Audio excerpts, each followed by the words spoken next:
Hi, praise lord. ఎలా ఉన్నారు?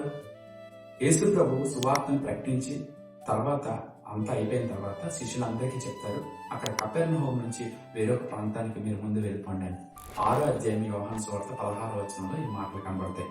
ఆయన ధోని ఎక్కి కొంత దూరం వెళ్ళిన తర్వాత యేసు ప్రభు వాటర్ మీద నడుచుకుంటూ వస్తున్నప్పుడు ఎంతో భయపడతారు. అప్పటిదాకా యేసు ప్రభుతోనే ఉన్నారు, అప్పటిదాకా యేసు ప్రభు కార్యాలు చూశారు, కానీ యేసు ప్రభుని గుర్తించలేకపోయారు. ఈరోజు మన జీవితంలో కూడా చాలా సార్లు దేవుని వాక్యంతోనే ఉంటాం, దేవుని యొక్క సన్నిధికి వెళ్తా ఉంటాం, కానీ దేవుని యొక్క గొప్పతనాన్ని, దేవుని యొక్క ఔన్నత్యాన్ని మనం గుర్తించం. అందుకే భయపడతాం.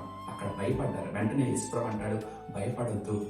వాళ్ళు తర్వాత యేసు ప్రభుని గుర్తించి వారు పడవలోకి ఎక్కించుకోవడానికి ఇష్టపడతారు. ఈరోజు మనం కూడా యేసే వాక్యాన్ని, గొప్పతనాన్ని మనం తెలుసుకున్న తర్వాత వాక్యాన్ని మన హృదయం అనే పలక మీద రాసుకోవాలి.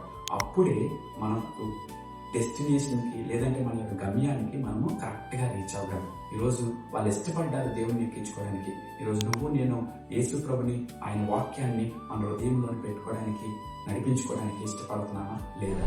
ఒకసారి ఆలోచిద్దాం. God bless you.